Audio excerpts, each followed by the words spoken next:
I remember a couple of years ago, somebody was asking me about Black Lives Matter in an interview, and I just happened to say, but they don't own the hashtag. And they were like, they don't own the hashtag. And I was like, no, you can't, there is no rule to IP hashtags. It was created on a public site. Everything on that site belongs to the company. Mm-hmm. Now, if Facebook decide that they're going to sell advertising space against the BLM hashtag, which they definitely did, and say, if you want to target this type of consumer, it's going to cost you $2 million, that money goes to Facebook. We are the product because we're on social media. The hashtag gets them clout. People don't understand that. What's up, everyone? Welcome to Works in Process, the podcast about uncovering creative methodologies from people doing inspiring work. I'm excited to announce that for the next 3 episodes, Works in Process will be in collaboration with Tech Circus as a media partner for the What If Summit this October. What if design could change tomorrow? What if organizations put DEI first? These are some of the themes that will be discussed at this virtual summit, which brings together DEI experts who aim to create breakthroughs and promote inclusive futures for everyone. During the lead up to the What If Summit, Works in Process will talk to summit presenters and explore the methods behind their creative decisions and ways to prioritize the principles of diversity, equity, and inclusion with your organizations, teams, and professional practices. I'm your host, designer and educator, George Garasegi Jr. Join me as I continue to elevate the creative process by shifting the focus to how we work over what we produce. On today's episode, I want to welcome Mutale Nkonde. Mutale is an artificial intelligence policy advisor who launched AI for the People, a strategic communications firm, by leading the advocacy for the introduction of the Algorithmic Accountability Act for the House of Representatives and its language around integrating impact assessments into the product design process was integrated into Section 207C of the American Data Privacy Act of 2022. AI for the People launched by leading the advocacy for the introduction of algorithmic accountability in the House of Representatives. In 2022, Nkonde testified to the House Energy Commerce Committee in support of the Algorithmic Accountability Act. That's like a tongue twister. And started to develop partnerships across the HBCU system as a way to diversify the fields in AI ethics. And in 2023, Nkonde was invited to become the policy fellow at Oxford Internet Institute in the United Kingdom, where she will be building out her work with the UN Business and Technology Project. Also, she has been named Women Who Code Top 100 Technologists to Watch in March of 2023 and is a content moderator advisor for TikTok. Hey, Mutale, how you doing? I'm doing fine. I always, whenever somebody reads my bio, I'm always like, really? I did all of that? Right? And so I'm a little embarrassed, but good. Don't be embarrassed. That's it. I was embarrassed by all the tongue twisters with all the A's in the Algorithmic Accountability Act. Listen, I write it better than I say it. So hats off to you. Well, I say it better than I write it, and that's not even saying much. So, well, thank you so much for being on here. I really want to get into learning about your journey, obviously in policymaking and also AI bias. But before we do that, I want to clear our minds. All right. So I begin every episode with a simple set of icebreakers to get our conversation started. Are you ready? Ready. All right. Coffee or tea? Neither. Ooh, but what if you had to pick one? Tea. Toast or bagel? Bagel. Analog or digital? Analog. AI or artificial intelligence? AI. Privacy or accountability? Accountability. And then some quick word associations, right? So the first thing you think of when you hear these words: creativity, passion, determination, pursuit, business, fun, Failure. Never. Community. Love. Education. Curiosity. Mistakes. Resilience. Skills. Build. History. Wow. Vital. Opportunity. Always. Accessibility. Difficult. Future. Right. And last but not least, process. Continual. Nice. Nice. Thank you. I always love to hear what people say. It always goes from really funny to really serious to, a lot of it in between. So, it just gets our brains working on a different synapse. And I just want to thank you for that. So now when we start my conversation, I want to give my listeners a glimpse into how you were introduced into design and creativity. And I call this section Origin Story. So you ready? I'm ready. Where did you grow up? And were you creative as a kid? I grew up in the United Kingdom. I was born in Zambia, which is a country in Southern Africa, and went to the UK as a 3-year-old with my parents, who are both medical doctors. And we were supposed to be there for 3 years, and they have been there nearly 50. And every year, they always talk about how much they hate the snow and they hate the cold. So I didn't come to the United States until my late 20s, actually. And I came straight to New York City, where I've been ever since. And I spent my childhood in the world of story, whether it was being a princess or whether it was being a ballerina or whether it was dreaming about what I would do after, like after middle school, after high school, after university. I spent probably the majority of my time in between the dream and the execution. When I was about 16, I watched an Oprah Winfrey show. She was showing in the UK, and she was in conversation with Maya Angelou. And she said, luck is when preparation meets opportunity. And I then dedicated my life to being the luckiest person I knew. And so I've been preparing for my opportunities ever since. Nice. Right. I also think, like, what is it? I think chance favors a prepared mind, right? Like, if you're ready for it, something will happen. Yeah. So who, if any, were the biggest supporters of your creative career? My children, because they had no choice. I grew up in an extremely conservative environment where you could be a doctor, or you could be an engineer, or you could be a lawyer, or you could be a bum on the street. There really wasn't anything else to do. So to have somebody that was creative, and prior to getting into tech, I had worked as a journalist. And so to have somebody who was saying that they wanted to write and they wanted to interpret events for others and bear witness, which is why the history thing was really interesting to me, because I really wanted to document history. That was one of the roles I saw journalists play. There wasn't a great deal of support, but there didn't need to be a great deal of support, because when you're in the act of preparation, you're actually a huge support to yourself. So when was your first creative job, and kind of how did you stumble into it? My first creative job was a freelance column in a paper called The Voice newspaper, which still is running in the UK today.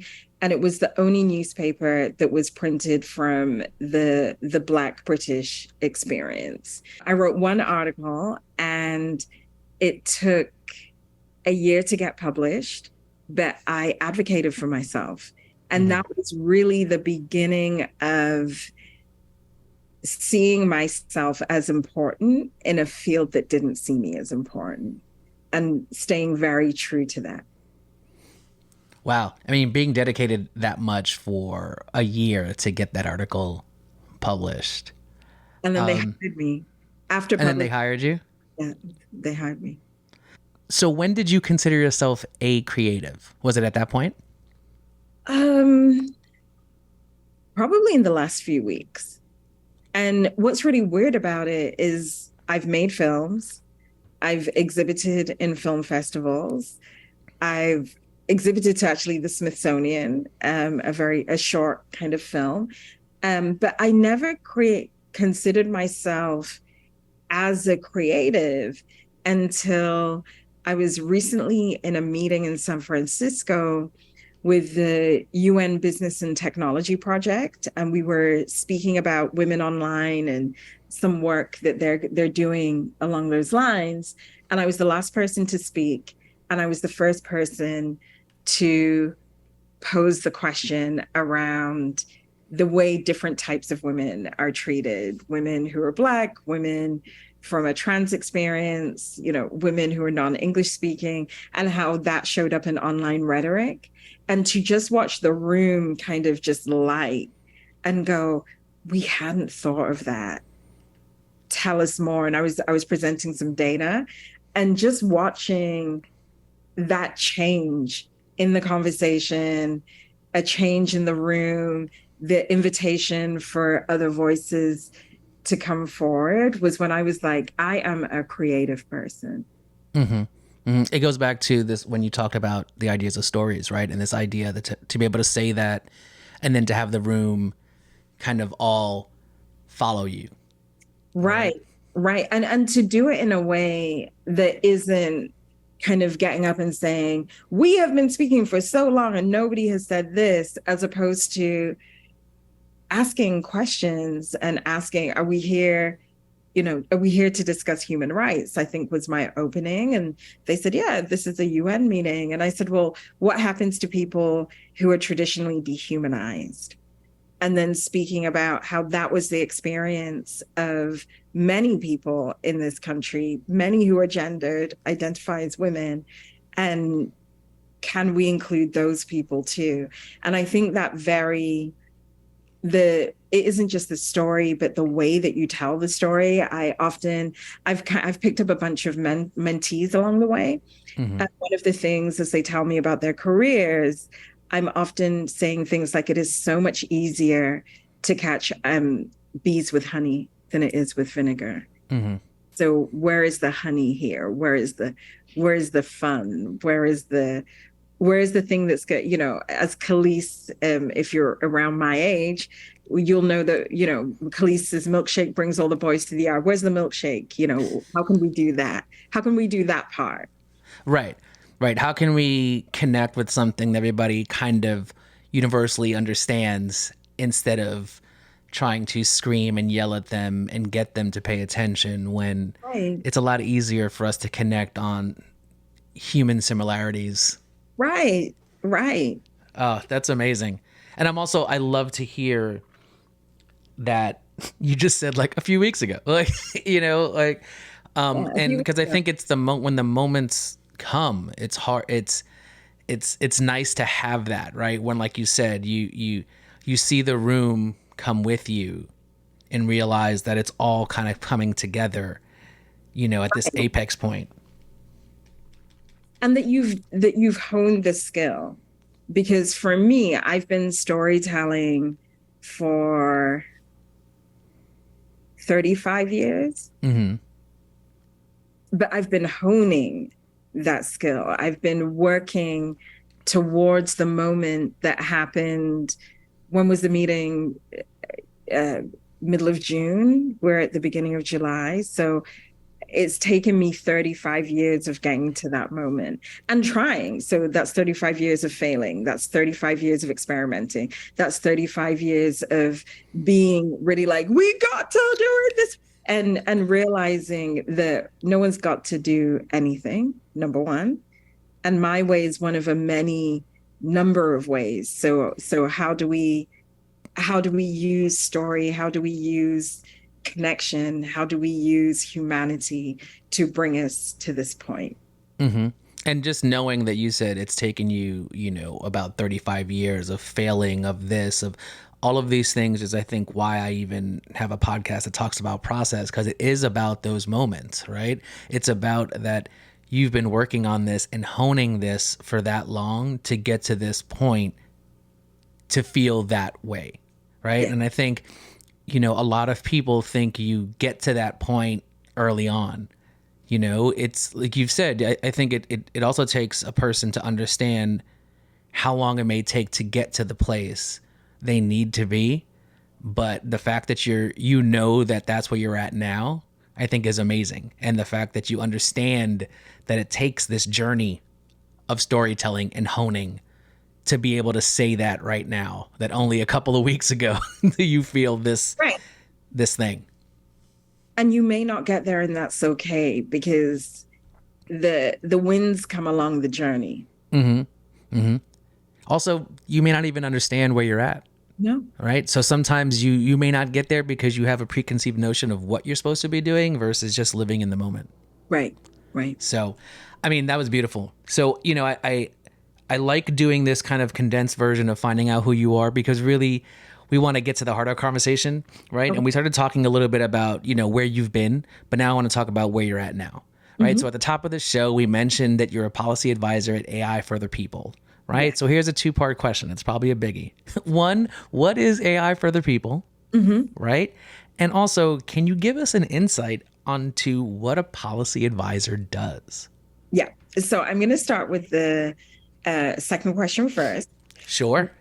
A policy advisor tells people what to do. And one of the things that I realized very early on was that I loved bossing people around. I loved being able to decide who speaks when and how, which is why I made a great like film director, and I made a great film producer. I also really liked using structurally changing how people lived. And we live in a world that is governed by policies, practices, procedures, right? We live with rules. So who gets to shape those rules gets to decide how we live. And you know, we're speaking to each other a couple of days after the US Supreme Court has made a number of rulings that will change the way different people will live, whether it's people that can be refused goods and services based on somebody else's beliefs, whether it's applying for higher education, and knowing that, you know, structural racial bias is not going to be counted in when you look at some of the applications of kids that honestly have all the talent and need more support because of the way structural bias is played out in their lives. These are rules. And so I think once I had left my career in journalism and I'd had success there and it was great, and I moved to the US, and I was doing similar work, but journalism in the US is so different to the type of work I was doing in the UK. I didn't really like it. And kind of stumbling my way into the tech industry, it was really clear to me that as we were building products, we would use check sheets, we would use worksheets, there would be these rules that we had to follow to create the product. And I really liked the idea of being one of the people that helps shape those rules. So the AI piece just came in because I had been working in and around the tech industry. I had at one point done some contract work for Black Girls Code, which is a nonprofit from like the 2010s. And their idea, which was really groundbreaking at the time, was one of the ways that we could achieve economic justice in this country is if more people were involved within the tech industry, and they chose coding as an entry point. In hindsight, was it the best entry point? That's probably a different podcast. but it was an entry point, right? It was somebody had done the brave work of putting that forward. And even within that environment, coming up against rules that just were not going to help this field get talent from across the population was rules. And so that's kind of how I fell into it. And undergirding that was the book Emergent Strategies by Adrienne Maree Brown, where she talks about anything that you're really supposed to do in life will reveal itself to you by a series of yes and no's.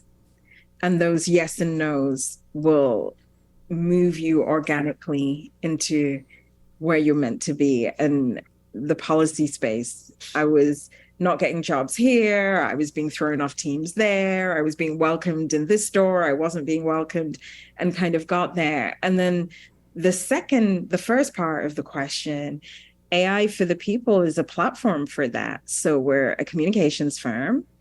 We really want to work with global leading opinion formers who are thinking about how they are integrating advanced technology into their processes.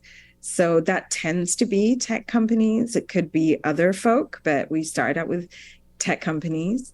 And then we will work with them to provide them with research, the research that they'll need to move on policies that we would like to see. And those are any of the policies that reduce algorithmic bias. So algorithmic bias is just when a technology expresses the same levels of racial bias or gender bias or ableism as people would face outside. A really good example of that is if you ever go through TSA, airport checkout, and we have to do the body scan. Mm-hmm. And when you come out of the body scan, you will be directed to either a male TSA agent or a female TSA agent for further checks. That designation is based on how the scan has identified you by gender. Mm-hmm. If you are somebody who's trans or intersex and visibly has both sexual organs, they don't know who to send you to. Mm-hmm. The way the machine is engineered is on a binary. People are either male or female. That's not true. That actually leaves out gender nonconforming people. It leaves out trans people. Mm-hmm. So that's just one example of the ways that our technologies express bias, and they do racial bias and all the others we can talk about too. Yeah, I mean, definitely going into the idea of, the biases and breaking it down, I think, into the simple form of that scanner at the airport, right? Where it definitely leads us to, a 0 or a 1, right? There's no in between. There is no flexibility. And I think what a lot of people know in their hearts is there's many shades. There is no one or the other. And a lot of people feel threatened by the idea of that there isn't one or the other. And like you mentioned, all the different rulings that have been happening are people trying to hold on to that belief that right. You only can have things a certain way. Right. And power. And it really comes down to, and this is a lot of my academic work, it comes down to power. Who has power and who doesn't have power? And then how do we systematize that? How do we create rules that make that true? And I'm someone who absolutely rejects that genius creativity sounds a certain way. And for anyone that knows me, I'm famous for changing my hair. I change my hair every 8 weeks. So if you are listening to this podcast and you are not a Black woman, then you might be like every 8 weeks. And I'm like, girl, that's when I go get my hair did. And I might feel like a platinum blonde one day. I may feel like black hair the next day. I may feel like, an afro the next. But these are all me. That does not change the fact that I am a leader in an emerging field. It doesn't, whereas I think that there are people who would very much like to push me and people like me out of the marketplace. And I don't want to see that happen. No, no, definitely not. And I love how you keep on going back to this idea of rules, right? Because rules apparently mean structure, and ways of doing things, and the idea of one not necessarily, abiding by the rules, but understanding that there are systems in place, there's ways of doing things. And, tech has rules, design has rules, right? But also, rules are meant to be broken, rules are meant to be adjusted, rules are meant to be circumvented, right? So the understanding that you're like, I like playing within the rules Mm-hmm. gives me this understanding that you like using the system to break down the system. I do. And I think I look at rules critically. And my question is always, why not? You are telling me that the only way that we can integrate AI systems into the economy is if we give up our privacy. My question is why? Why not? Why do we have to give up privacy? Why can't this be something that's additive, right? Why can't, when the wheel was developed, we did not kill every single horse in the world because we had wheels and cars. No, we integrated the wheel into our transportation system. Why not? We can also develop technologies and decide that they're not good for humanity. We have the technology of the nuclear bomb, which we didn't use after the Second World War because of what it did to those people in Hiroshima. Why not? Why can't we do this now? Right? We are just coming out of the submarine disaster, which was terrible. Mm-hmm. It's terrible that those people lost their lives in that way. But as somebody who is a technical designer, as somebody who is interested in rules, I was like, where were the regulations for that? Who is accountable for this? Come to find out that the designers decided that they did not want rules because they wanted to get to the bottom of the ocean. And they did get to the bottom of the ocean, but not in the way that they had thought. So, rules can play, you can break them to make them better, but they can also safeguard all of us, which is what we want ultimately. Right. Right. Exactly. And I think that is part of the point, understanding where things lie so that you can work to best navigate them. Right. I love the fact that you're talking about, the nuclear bomb and how, we've chosen, to go away from that because we understand the implications of it. Doesn't mean people don't stop, working on it, because as we know, everybody's trying to get to that nuclear kind of thing. So it's still a progression, but it's like a universal understanding. And I think when something is so brand new, like what Right. we're dealing with right now, the new and shiny, it's always this uncharted territory where we see how far we can push it, and then maybe we push it too far, and now we're dealing with ramifications of not understanding what we put out there in the world. We just put, and then we're like, oh crap, the matrix is And about to happen, and we're about to become batteries. And I think that that really happened for us in 2016, not just in the United States with our election and the way that AI systems were being able to be manipulated to interfere with our democracy, but across the world, right? We saw Bolsonaro, we were seeing Le Pen in France come, like across the world, because we were all using social media in elections and competitive elections. We were able to see the manipulation of that and realize that rather than people choosing their governments, platforms like Facebook or Twitter or these other AI mediated spaces were able to kind of change our reality. And I think it's just gone on since then.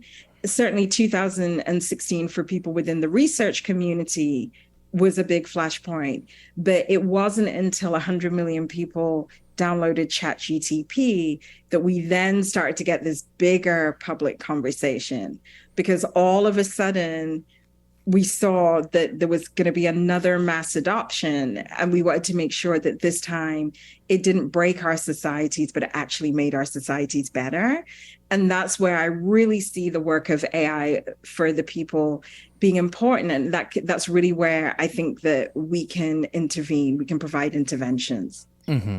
And I mean, when you think about it, right, and you think about, like you mentioned, the introduction of, just how much influence social media platforms had in 2016 with the algorithms, right? And it's almost really interesting that I think not enough people think that algorithms are AI. They just think they're, No. right? They think they're a computer program, which AI is, but that organizes and outputs mathematical data. And I think, we never used the term, but we used algorithmic, interest, that one thing looked at it one way, and now we're looking at it because now AI is the hot word, right? Right. But it's still dealing with algorithmic things. And I wanted to ask you, right, when we're talking about this idea of bias, right? I know we think about bias as a very binary thing too, like race, and I think your example of gender bias or things like that, start to come up, and you realize that obviously bias, the term, is a broader word. But with this social, media, do you think the algorithms are really social media driven bias, or like are we thinking about biases in the chat GPTs, Dollies, Mid Journeys, all these other outputs of AI, like you said, that people are now starting to get into? Are they different? Are they the same? It's exactly the same. All algorithms work the same across the system, whether it's in a search engine, whether it's in a, a, a tool that you're deciding how long should someone be in jail, or whether they should get housing, or what content they should get on their I'm going to say For You page, because I'm in TikTok land, but it could be, I think there are For You pages on all socials now. I'm not sure. These are algorithmically mediated decisions. And I think one of the ways that we've done ourselves a disservice, certainly in the research community, is not introducing people to the language earlier and helping people bring along. So when I first got into the tech industry, everybody was talking about big data. Now we talk about data, but it's exactly the same as big data. When I first got in, people were talking about machine learning. We still talk about machine learning, but we don't link it to AI. When we start to talk about algorithms, we did not add in the next part of the sentence, which are algorithms drive AI technologies.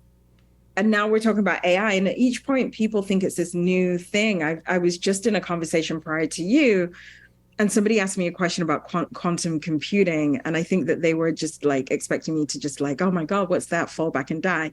And I was like, no, quantum is just a faster processing speed. Mm-hmm. All quantum computing is going to do is make that thing go faster.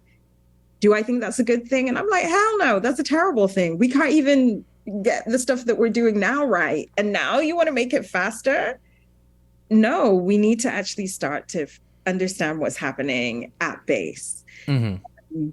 And I'm hoping that now that people are like ChatGPT crazy, they will start to lean into and understand a little bit more that if you have a smartphone, you've been using AI for as long as you've had that phone. Right. That's why it's smart. That's why it's smart. When you look at what biases in something like OpenAI with ChatGPT or algorithmic biases, what are the big things that you're noticing that we as maybe consumers and drivers of this need to be most concerned about? I'm going to talk about ChatGPT 3 specifically because honestly, I have been too busy talking about ChatGPT to use it very much. So I haven't used 4 yet. But one of the things that ChatGPT 3 did was it could not talk about the influence Black women had in society. It could talk about Black women. It could give you like the Wikipedia so and so was so and so, and they did this. But very specifically, I was in a conversation where somebody had asked ChatGTP3, how was Mahalia Jackson, who is a famous gospel singer, influenced by Bessie Smith? And ChatGTP could not answer that. Now, Bessie Smith is the first pop star that we ever had in the United States. She lived, African American woman who lived in the 1920s. She was the first person ever to be signed to Columbia Records. And she has influenced over 100 people, including but not limited to Elvis Presley, Janis Joplin, the late, great Tina Turner, and on and on and on. But because I was asking a question about power, so I'm asking about influence, ChatGTP did not have that information. What that let me know was the way ChatGTP is being trained, like the corpus, the underlying data, there probably aren't a lot of stories in that data about how people who are not male, people who are not white, people who don't speak English have influenced human history and culture. And that's not ChatGTP3's fault. There's really nothing the engineers can do about that. The great thing about ChatGTP3 is that it is the first large language model to have 175 billion inputs. And what that means is that they have 175 million unique pieces of data. But as they are processing that data, how Black women are powerful, influential, and add to the culture, those patterns were missing. And that to me is a form of bias as well. So it's not as obvious as misgendering people. I think that's really obvious. Or there was a bail instrument that was being used in Florida a couple of years ago, the Compass algorithm, that was giving Black men longer prison sentences than their white counterparts. That's really obvious. Mm-hmm. Bias also exists in the way that we decide who's influential, who isn't influential, who's great, who's not great. And in that same article, I was saying that if we were training that same model to identify people who won Record of the Year as the best artists of our time, Beyonce would not show up in that data set because she's never won Record of the Year. And the interesting thing about her never winning Record of the Year at the Grammys is when they asked Grammy voters why they never voted for her to win it, a large number came back and just said, we think she wins too much. Her work is excellent. We think she wins too much. Now, if that is not their own bias speaking, because that would never be said of Mick Jagger, that would never be said of the Beatles, that would never be said of, pick your great white rock star. That wouldn't happen. So, when you're talking about, right, the underlying nature of AI or algorithms, and the training, and the 175, million inputs of data, is that because something like ChatGPT is scrubbing what already exists and kind of pulling that? So isn't the larger faux pas of society is that we don't have enough information, right? We're like, there's not contextual information in the way that somebody can say, this is what the influence of Mahalia, Bessie Smith to Mahalia Jackson is, so that ChatGPT can read that and be like, oh, understand that, or it's supposed to make its own leaps. So it's artificial. So it's not going to be able to make its own leaps. And we have to, I think, right sizing what we even expect from something that is artificial has to be the first thing that we do. I also think it's not even necessarily more data for me, because we curate data in particular ways, right? So if you are looking at data from a lens in which women are not valuable, then they're not going to show up in your data set. And we see this a lot in the scholarship around civil rights, where I'm in a graduate program at the moment, and one of my professors had to say there were women in the civil rights movement who were more powerful, more prolific, more important than Martin Luther King, but because of sexism within that movement, they're not in the archive, so we can't reference them. But I, as your professor, as your teacher, want you to know I don't want you to leave my classroom assuming that they weren't there. And that data, ChatGTP isn't going to be able to make that primary data, right? In the same way that the way that we program is with existing information that is crafted in a very, very particular way. So one of the things I'm starting a new research project. It's looking at white supremacy on the internet, and I'm writing about it. And one of the things I've written very recently is white supremacists have been on the internet since the early 80s. That means when we are scraping the internet for anything, in the bedrock is KKK literature, is the Aryan Nights literature, is. So we have to assume that when we're creating patterns and associations using AI, there has to be some type of human moderator to fact check that. But even in the humans we choose, it's not clear to me in the OpenAI team that there would have been anybody on that team who would have known who Mahalia Jackson or Bessie Smith was. And Right. so they would have still slipped through the cracks.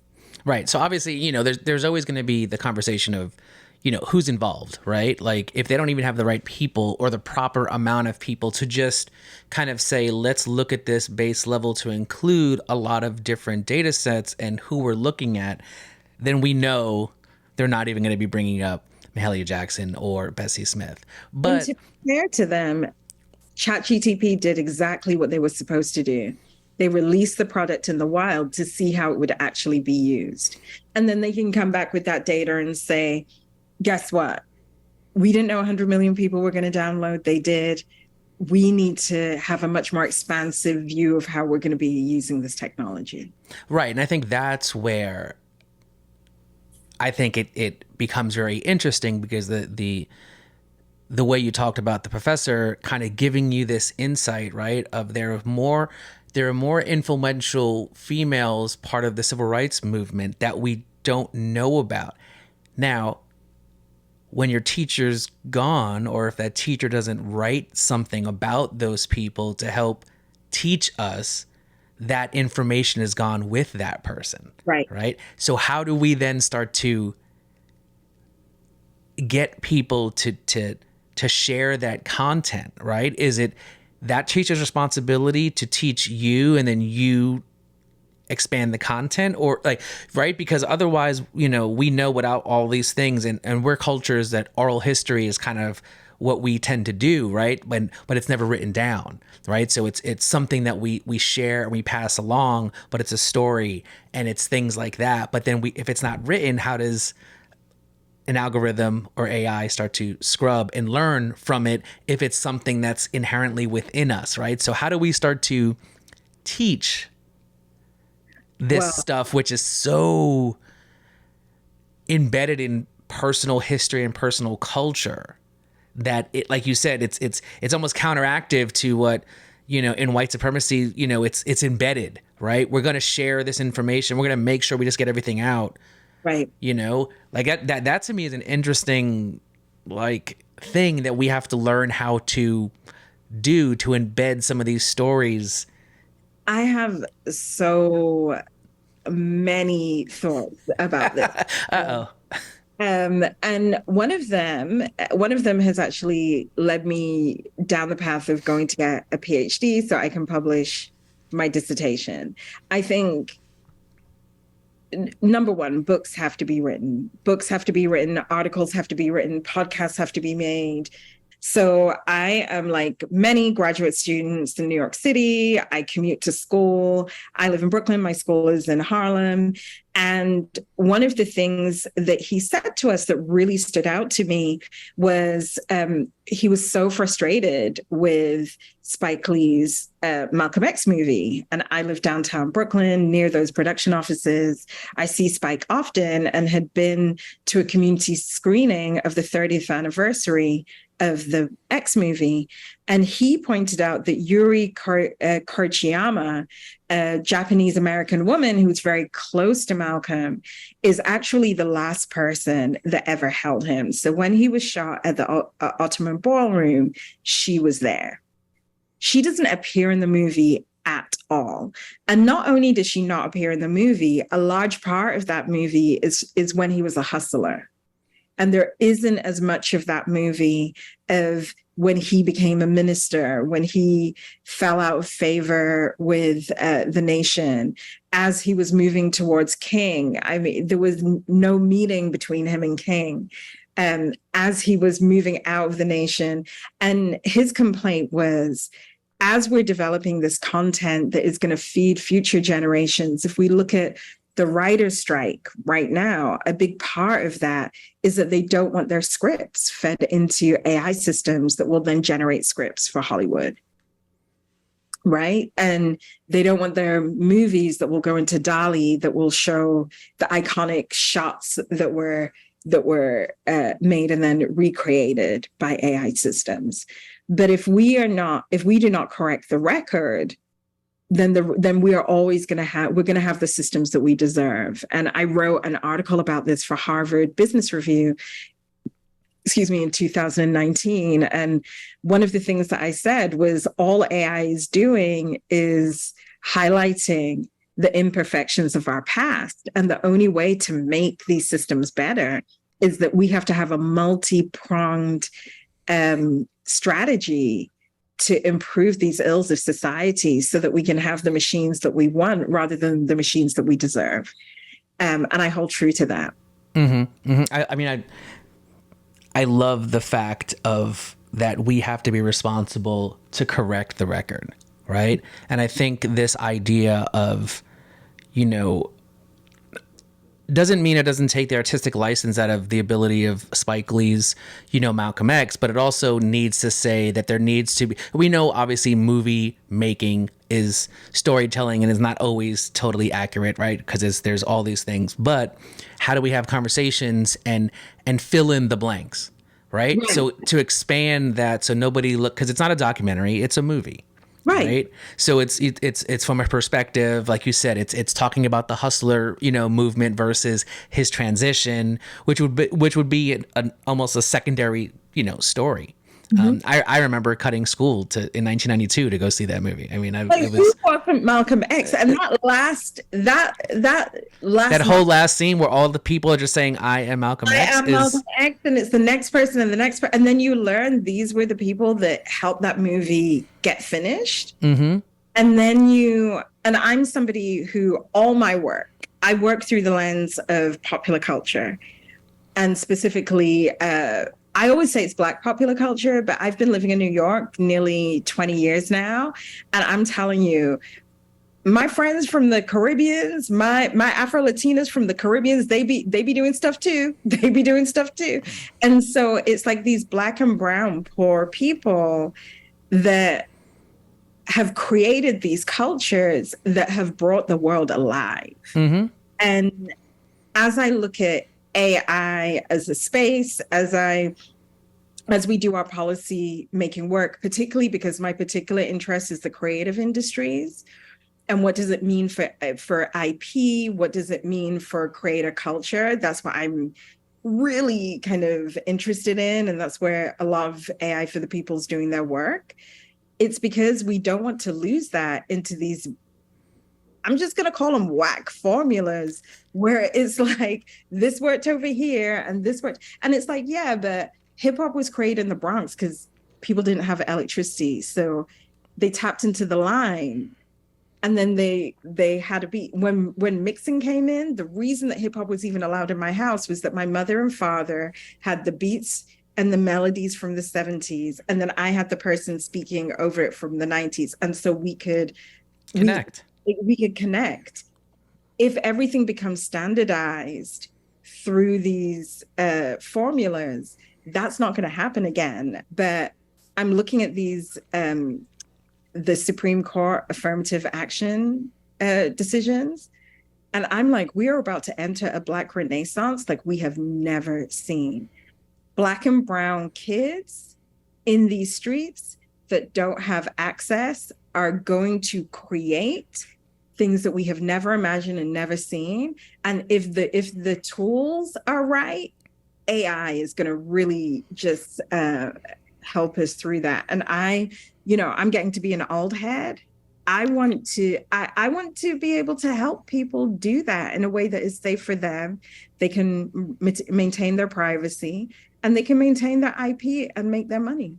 I mean, that when we look at design and creativity, it's always born out of limitation, right? We are able as creatives to work around the limitations, and that limitation is what allows us to advance, right? Because like you said, there wasn't electricity, so we steal it from the light post, right? We didn't have rhymes, we didn't have music, so we were able to take a break beat and extend it for 4 minutes, right? So all of these things are the ability for us to learn how to make do with what we have. And now that a lot of creative tools are being so much more democratized, right? Like you said, when they start creating things, right, it is the Black and brown creatives who the two-pronged part of this is they create the culture, but also unfortunately don't get credit for the culture because somebody else co-opts it and then makes it more popular.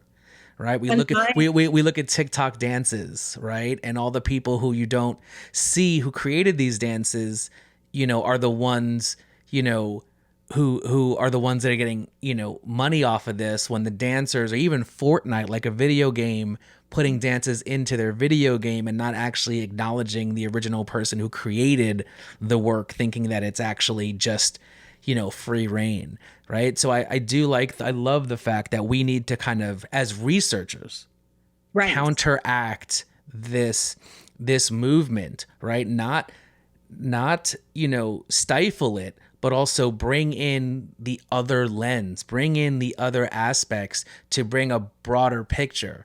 Because I think that's where it's going to be, in my opinion, and just listening to you talk about it, that's where it's going to adapt, because it's no longer just, it's fed into the system. And like you said, ChatGPT is doing exactly what it's meant to do. If there's nothing there, it can't make something, right? And I think as well, as I'm Generation X, so I'm the person that we are the best. There's not many of us, but we know how to live out here in these streets. These younger people, they're all stressed out. We're like our parents didn't even feed us, and we're fine. So you will be fine. But so I'm the generation who, I will never forget watching my first Mace video. And I saw Mace, I saw shiny suits, I saw Diddy, and I just knew I was in the UK, but I knew I was going to go to New York City. And people who don't know that video, because you are young, I am not, it's shot in Times Square. So if you are not from New York City, you're trying to find that shoot. And Alicia Keys did it a generation later. People have recreated that scene.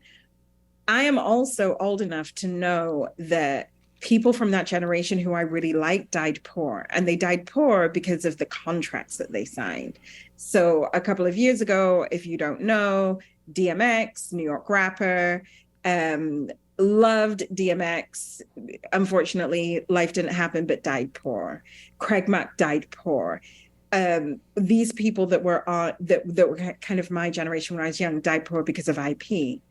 I'm now in a position where those videos aren't being made anymore, but I'm seeing them every day on TikTok. I'm seeing them on Instagram. I'm seeing versions of them. And I want to, through AI for the people and through our focus on policy, make sure that the people that are creating now not only own that, they can market it, that they don't lose it algorithmically. The big thing, I remember a couple of years ago, somebody was asking me about Black Lives Matter in an interview, and I just happened to say, but they don't own the hashtag. And they were like, they don't own the hashtag. And I was like, no, you can't, there is no rule to IP hashtags. It was created on a public site. Everything on that site belongs to the company. Mm-hmm. Now, if Facebook decide that they're going to sell advertising space against the BLM hashtag, which they definitely did, and say, if you want to target this type of consumer, it's going to cost you $2 million, that money goes to Facebook. We are the product because we're on social media. The hashtag gets them clout. Mm-hmm. People don't understand that. And I think I definitely would like them to understand that. And I'm only using one example, right? I'd like them to understand that. I really like that the writers union has understood that and made that one of their demands. I really hope that any of us that are in creative industries, like I said, I'm pursuing a PhD because I want to turn my dissertation into a book. Long story was, I was approached to write a book. I was like, okay, I can write a book. Then I was like, how can I make the most out of this moment? And I was like, well, if I apply for a PhD program, I not only get to draft the book, right? And I get fancy people to tell me that I'm very smart, but I can market that book as a PhD, which is different as marketing that book as a girl that's been on the internet, even if it's the same thing. And so I'm writing that book because I want it to be in the corpus, but within my contract, I'm going to make sure that there's stipulations around how this book can be repurposed by AI. Mm-hmm. I mean, there's so many things, but what I love the most, right, is just hearing how we as content creators and even the hashtag, right, like we don't own those things, and what AI for the people is trying to identify what those things are and how to build policies that, because we're making the company's money, but we're not as the originators of content, right? Like you said, we are the products versus like, how do we start to get people to advocate for that type of understanding, right? Because I think, like you mentioned, right, DMX, Craig Mack, all these people who passed away, unfortunately had bad contracts, didn't make all the money that they deserve, right? When you think of Flavor in Your Ear, it is like it's the soundtrack to a summer in like 93, 94 that I'm just like is amazing. As soon as we get off this podcast, I'm going to listen to Flavor in Your Ear. I'm going to listen to the Rough Riders anthem. Dun dun dun dun dun. And I live by Barclays, and I live by Barclays when that funeral was going on. And I mean, it's new Kanye, but he was like old Kanye for that moment. Like. I mean, it is so disheartening to learn that, the things that it's in my blood. It's in our, it's definitely the things that we connect to, and to find out that these people, don't really get the props they deserved, or at least lived as comfortably as the videos looked and all of that, so how do we start to, one, maybe advocate for this stuff, learn more about this so we can be a little bit more prepared? Obviously, we know education, schooling, and really, rules, right? Understanding where the things come into. But as content creators or people who start to create the stuff that people start to resonate with, what's one of the steps we should take to gain some autonomy with this content we create? So I always think about advice for creative people in three ways.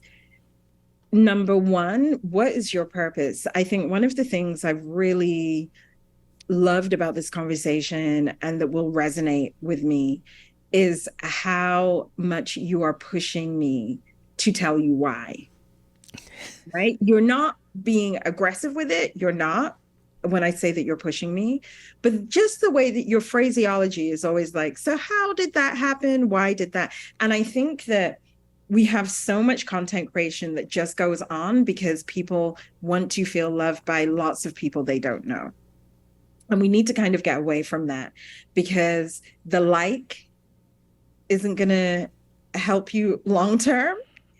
The clout that you build, there is no real market for clout. And I'm not saying that we should create for capitalistic gain, but if you know that you're creating because you have this bigger vision, for example, I launched AI for the people. And the reason I say I launched that is that I really wanted to stop exploitation of Black people and brown people via technology.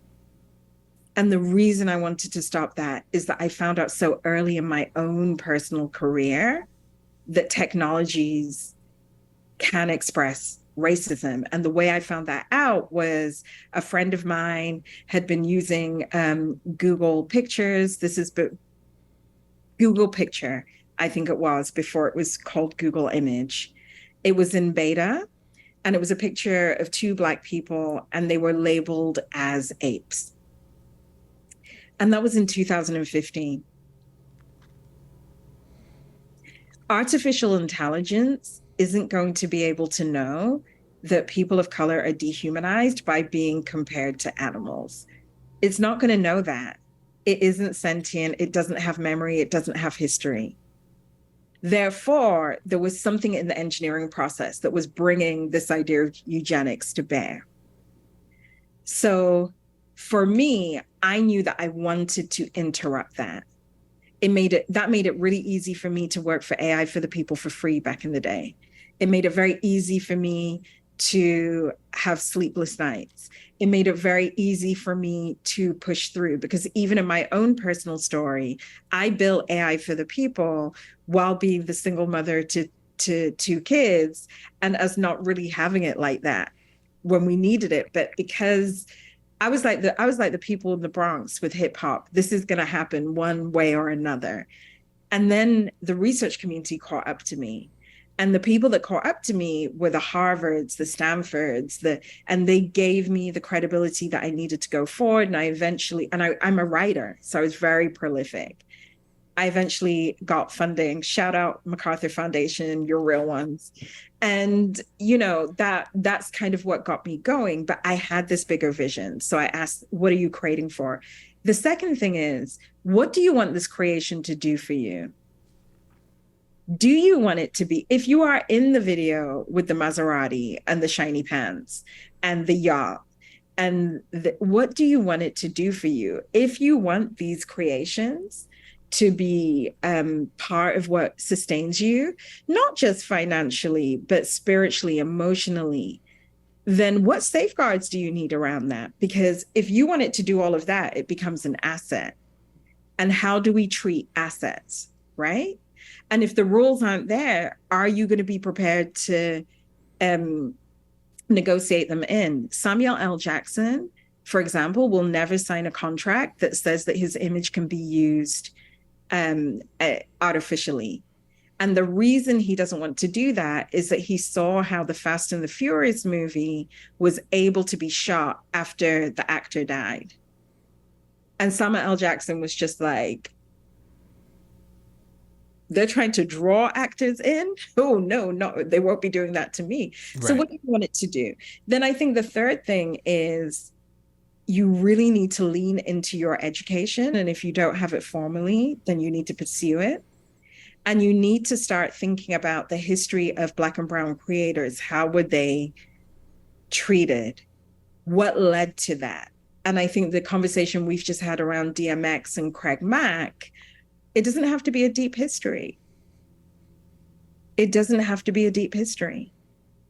We know that they were exploited, and they were exploited in those cases by P. Diddy. Like, they were just exploited by somebody else who wanted to be a capitalist in that region. And all of those things. And if we think about AI, look at Addison Rae, who is this white dancer on TikTok. She did the Renegade dance, she made it famous. The dance was actually created by this Black girl who was in Georgia. Addison Rae got representation, she got Netflix deals, she got all of this based on the fact that she was this white girl that was dancing on TikTok. Would she have got those same props if she looked like me? No. Mm-hmm. Mic drop right there. I mean, think about the millions of dollars that Facebook, Twitter made off advertising against that BLM hashtag. Mm-hmm. Right. And those people never seeing a dime of it. No. And they may be a bad example because they ended up getting like raising money in 2020, but it's every hashtag that goes viral. Right. And just the understanding of how large that hashtag was, and to be like, if an organization like social media is making money off of it, right, but you have no rights to that because the platform owns the content versus you, right? I think that's one of the things that is so interesting, right? Where people are like, I want free speech, I want this. I'm like, all these platforms are free because they're owning your rights and images. If you had to pay for it, you wouldn't pay for it, but then you'd own your own information, right? So like, there's a reason why it's free. So for it to be free, we have to give up some. Well, we don't have to, but that's the contract. The contract we build in is we are going to be part of this so that we don't have to pay. We're giving up our ideas. We're giving up our creativity. We're giving up. Mark Zuckerberg doesn't post a thing. You know why? His time is valuable, and Mm-hmm. he is going to get compensated. Right. But he doesn't need to. No. Right? When you think about all of these people who do, he's also not totally egocentric like a Elon Musk who needs to be out there in the zeitgeist all the time, right? But I think that he knows what he's doing, and he sits by the and has the right people doing the things that he thinks needs to happen, and just rakes in the dough, right? Which a lot of bigger people are doing that. You don't really know most of the people in these big companies. You don't know. And I think AI for the people is kind of my answer to that, in the sense that, I have this big interest in social media, but rather than mini blog about it on my own platforms, I can actually go in, roll up my sleeves, develop an organization that looks at some of these questions, that tries to create rules that provide opportunities for more people, and it can sustain me. It can sustain my lifestyle. It can be my work. And I think if you're going to be a content creator, you have to look at it through the lens of work. So as we start to get towards the end, and I appreciate you understanding how I like to dig into why we do things over just, not surface level, because the conversation is important, but I think sometimes we have to understand the inner workings for us to really truly be able to figure out ways to do things similar or to address the inequities that we understand. But part of this conversation, right, is you're going to be presenting at the What If conference being held virtually in October. And I want to ask you a couple of questions that are more specific to what that conference is about, and potentially, giving us a sneak peek into what you may be discussing in October. So one of the things that we need to think about is the prioritization of diversity, equity, and inclusion in organizations, right? And it's obviously, you're thinking about it in policies, but how do you think that organizations need to make sure they prioritize this in the way that they focus on different aspects of their business? I think, I mean, I think the first thing is that I reject this idea of diversity, equity, inclusion being somewhere else, doing something else. And I think that companies need to really think about it in terms of compliance. And they really need to understand that the if you want the most innovative product goods or service that is going to take the world by storm, then you need to make sure that you have a workforce that draws from every single part of the talent pool. And in drawing from every single part of the talent pool, it's going to make you compliant to non-discrimination laws. Because specifically, if you operate in the United States, your company could actually be filed. Your company could actually be fined for being non-compliant. And we have really good examples of this. For example, Facebook, which was Meta's former name, was fined by the FTC some huge amount because of housing discrimination in its algorithm. And what they had done was to create an algorithm that enabled people that were renting houses to not show it to Black people. That was in violation of the Fair Housing Act, and they got fines. Would that algorithm have been built and got through their compliance team if there had been people within that team with expertise within civil rights and civil rights law? So with that, right? And obviously we always know that the inclusion of the proper people in these organizations help make sure that some of these conversations that are being held are being done the more correct way. Is the landscape of DEI in the future shifting? Do you think that it's going in a positive or a negative direction? I think it's going to go in a completely negative direction for a while, because politically, the people are not accepting of it. I think that there is a lot of momentum for what people call anti-woke. I'm not sure what that means, but I think we're going to see the types of firings that we're seeing in the movie industry, for example, here in the United States. There have been 4 diversity and inclusion heads that were all fired within 2 weeks of each other. I do think that that's going to hurt the experience of the products, the goods, the services that those companies use. I do think that that is going to hurt share price. We have seen that in Twitter, for example. Elon Musk bought the platform in April of 2022 for $44 billion. He got rid of many of the people that were doing diversity and inclusion work. He got rid of their responsible AI team, and the experience of the platform changed, and people came off the platform, and it was recently valued at $15 billion. So you're talking about a $30 billion share price drop. And I think that his shareholders are going to be like, you need to have these people on, because they're attracting they're making it safe for more people to be online. And I think that once we get to that point, we can start right sizing, because so much of what I've seen of DEI, specifically in the tech space, is around like workshops and books that are just about people being nice to each other in the interpersonal. And they're not really about answering structural questions like, how do we search for bias in our own data sets? And then what do we do about them? Right. Right. It is a lot of times surface level. Mm-hmm. And, a lot of times also it's not even including the right people in the room. But can you give us a little bit of a sneak peek of what you're going to be talking about at What If? I have not even started to plan it, which is not unusual for me.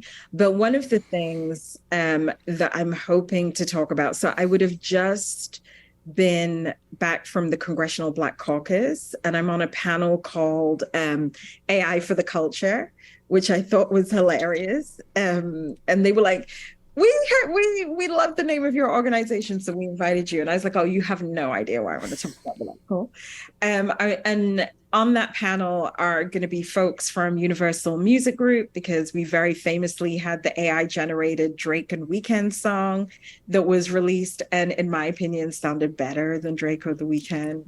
And so I think it's going to be based on whatever findings I come back on the music end. And hopefully I'll be able to play some of that song. Also, I've just come back from a week with TikTok, and we were looking at their algorithm and content moderation. And I'm going to figure out what I can say publicly about that, because they're doing some really interesting things with technical design that get to this idea that they literally want every kid in the world to be ticking and talking, and they have to change the platform to do that. Wow. Wow. So I definitely can't wait to see what you present on that day as we all tune in virtually. And last but not least, where can our listeners, find out more about you, AI for the people, and what we should be looking for in the future? You can find me on LinkedIn. I every other social media platform, I don't know, because I was a big tweeter, and now, I'm not really down with the KKK like that, so I'm not trying to be on Twitter. But definitely find me on LinkedIn. Coming up, you're going to see a lot of conversation from us around culture and AI. So in November, I'm going to Milan to be at the Vogue Photo Summit to talk about art and AI and pictures and images and AI. I'm doing this in October. And I definitely am going to do some writing, some journalism, just around where we're going and how we can, I always say I want AI to be for the people. That's why the organization is called what it is. I don't want to get rid of it. I just want to make sure that every single person that interacts with this technology has at least some opportunity to benefit from it, and not this kind of eat or be eaten dynamic that we have right now.